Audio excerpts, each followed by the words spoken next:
tapi kemudian Yosua mengancam yang mulia. Dia kemudian melakukan perkosaan terhadap istri saya. Saya tahu kapan kamu bohong, kapan enggak. Cerita kamu nggak masuk di akal ini. Kalian karena buta dan tertuli, makanya saudara tidak mendengar dan tidak melihat.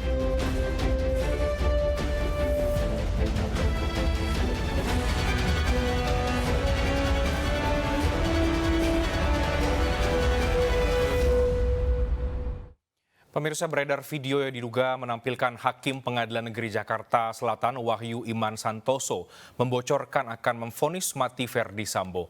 Komisi Yudisial mengaku tengah menelusuri kebenaran isi video dan akan memeriksa Hakim Wahyu jika diperlukan.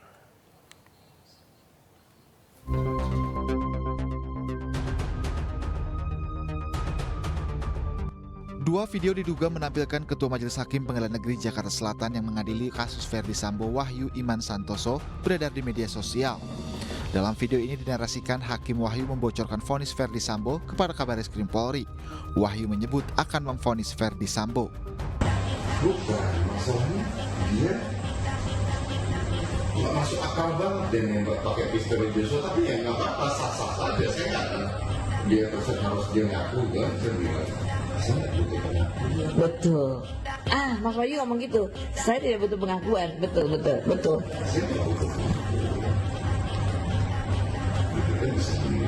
Iya.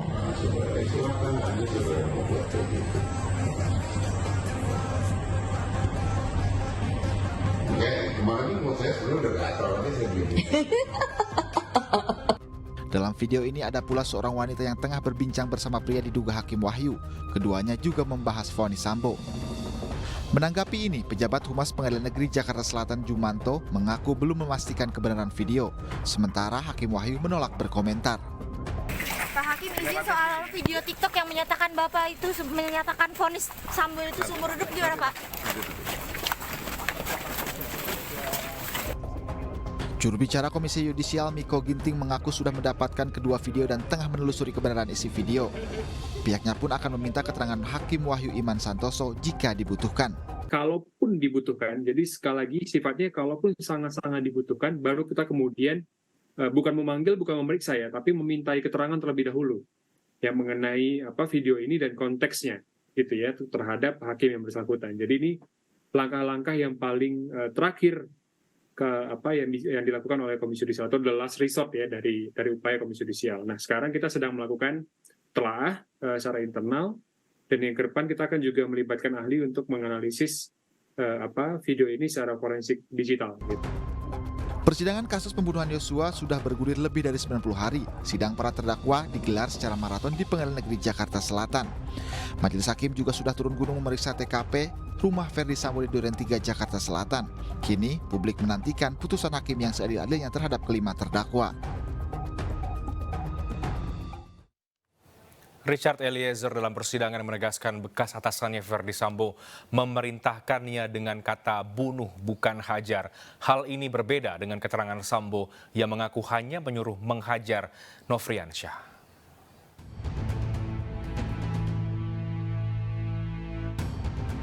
Richard Eliezer Pudihang Lumiu atau Baradae hari ini menjalani pemeriksaan sebagai terdakwa dalam persidangan lanjutan perkara pembunuhan Brigadir Yosua. Eliezer memberikan keterangan sebagai terdakwa untuk pertama kalinya di hadapan majelis hakim. Di persidangan, Richard Eliezer menyebut terdakwa Verdi Sambo memberi perintah bunuh bukan hajar saat menceritakan niatnya untuk membunuh Brigadir Yosua. Yosua sudah melecehkan ibu di Magelang. Terus diam lagi yang mulia. Diam, nangis lagi yang mulia. Baru dia bilang, memang kurang ajar anak itu. Sudah nggak menghargai saya dia. Dia sudah menghina pangkat, harkat dan martabat saya. Nggak ada gunanya pangkat saya ini, Chat, kalau keluarga saya dibeginikan. Terus dia bilang ke saya, memang harus dikasih mati anak itu. Saya pada saat itu cuma diam yang mulia. Saya pada saat itu cuma diam. Saya merasa bingung juga yang mulia karena saya tidak tahu kan ada kejadian pelecehan itu, kan dia bilang ada pelecehan yang mulia. Tapi kan saya tidak tahu itu di Magelang. Dalam keterangannya, Baradae pun mengingat bahwa Verdi Sambo bahkan sempat menjanjikan akan melindunginya jika mau membunuh Brigadir Yosua.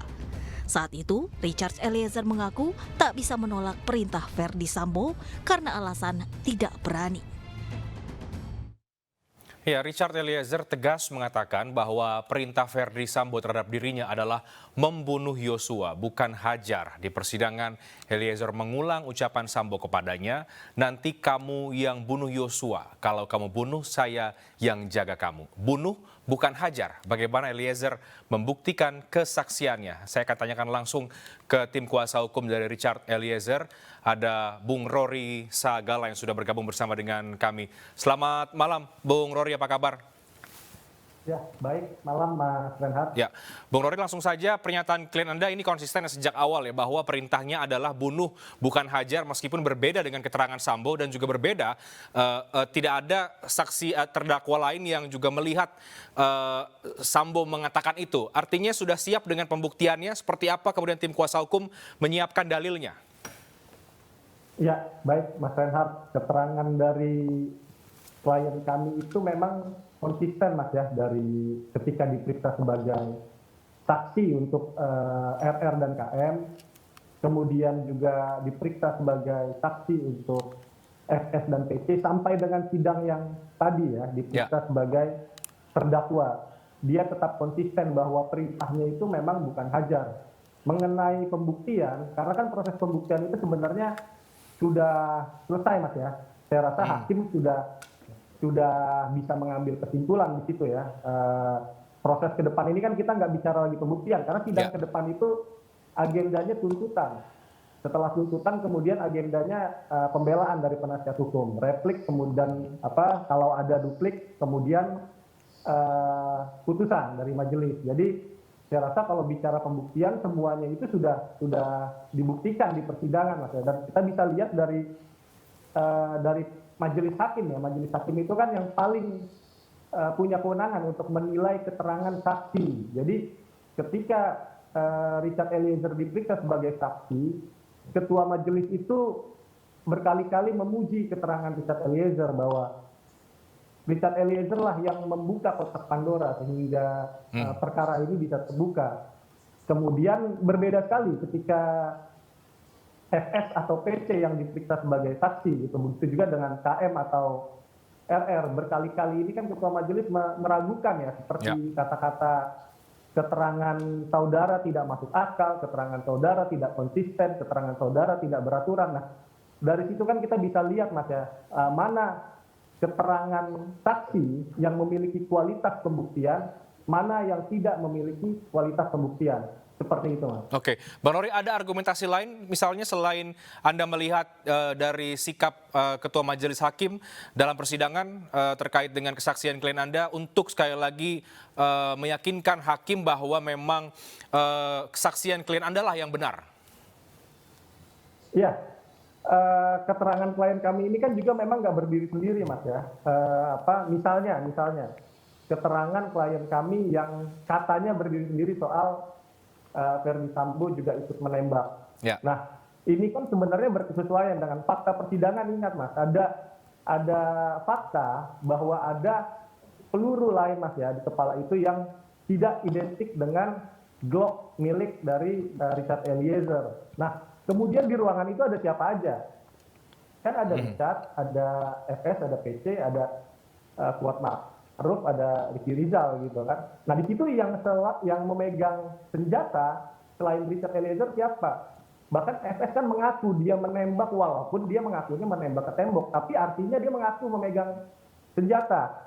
Begitu juga keterangan dari Ricky dengan Kuat bahwa memang Verdi Sambo itu memegang senjata. Terlepas nanti dia mengakuinya itu menembak ke tembok, tidak menembak ke korban, itu nanti kita serahkan kepada penilaian majelis hakim. Yang pasti di ruangan itu yang memegang pistol itu bukan cuma klien kami. Artinya keterangan klien kami berkesesuaian dengan fakta tersebut. Artinya memang bukan hanya Richard Eliezer yang menembak korban. Seperti itu, Mas. Oke, jadi Anda meyakini karena juga tidak berdiri sendiri ya keterangan dari Eliezer. Baik, Bang Rory dan pemirsa, kita juga melihat tadi di persidangan ada kehadiran dari Ibu Eliezer yang juga ikut berkomentar terkait dengan jalannya persidangan. Kita dengarkan keterangan dari Ibu Richard Eliezer berikut ini. Dari awal kejadian sampai saat ini kami masih merasakan, kami juga turut merasakan apa yang dirasakan oleh keluarga almarhum Yosua yang ada di Jambi sana. Dan kami bersyukur kepada Tuhan karena kami sudah dipertemukan dua keluarga. Dan kami sangat-sangat berduka cita kepada keluarga besar Bang Yosua atau almarhum Yosua yang atas apa yang telah terjadi. Dan kami sekali lagi mengucapkan banyak terima kasih juga kepada rekan-rekan media yang selama ini memberikan support kepada anak kami Baradae dan semua yang sudah mendukung Baradae selama ini. Kami mengucapkan Saya kembali ke Bung Rory. Terakhir, Bung Rory, kalau kemudian Anda meyakini klien Anda keterangannya sudah benar dan tepat, sesuai juga tadi Anda katakan dipuji oleh Majelis Hakim, bagaimana tim kuasa hukum juga meyakini putusan nanti yang akan dibacakan ke depan dan juga tuntutan? Apa yang dilihat atau dibaca oleh tim kuasa hukum Eliezer?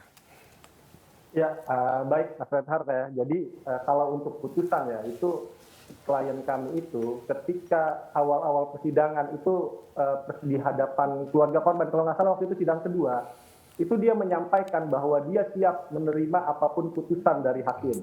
Seperti itu, Mas. Tetapi perlu kami sampaikan juga, kami sebagai tim penasihat hukum, kami akan menjalankan tugas dan fungsi kami secara maksimal untuk melakukan pembelaan kepada klien kami Baradae.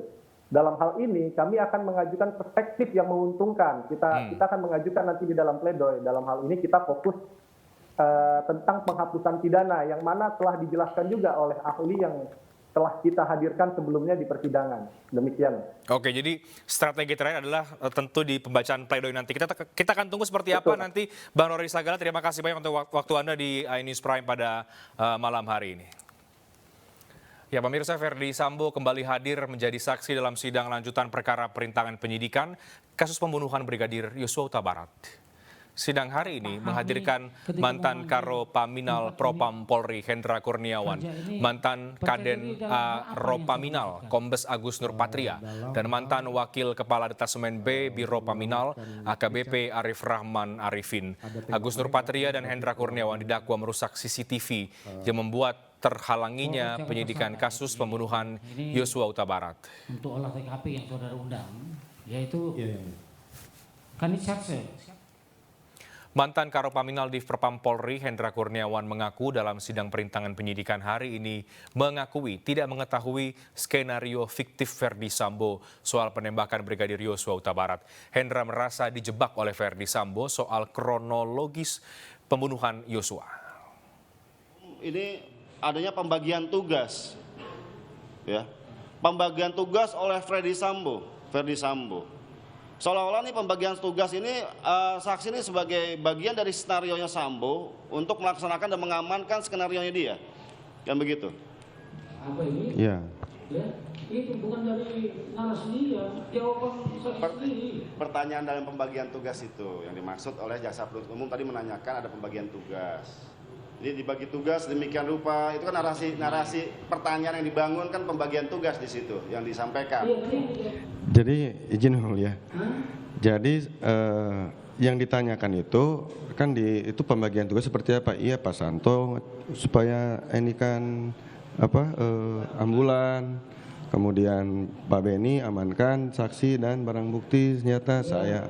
Itu dari Sambo. Betul.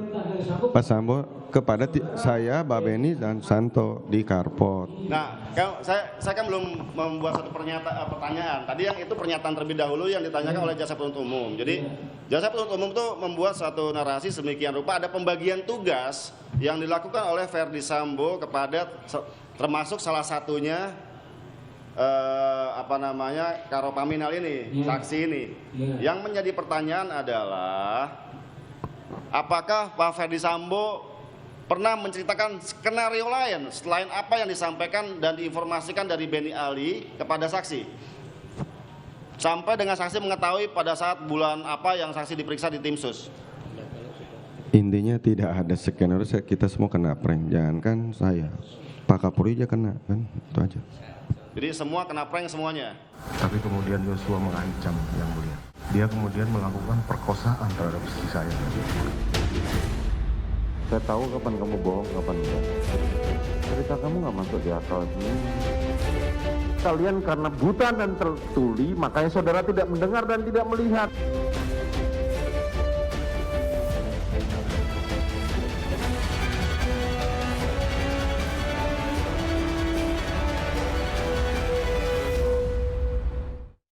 Seorang nenek berusia 80 tahun yang terkurung di dalam gorong-gorong dievakuasi oleh petugas gabungan. Informasinya kami hadirkan sesaat lagi.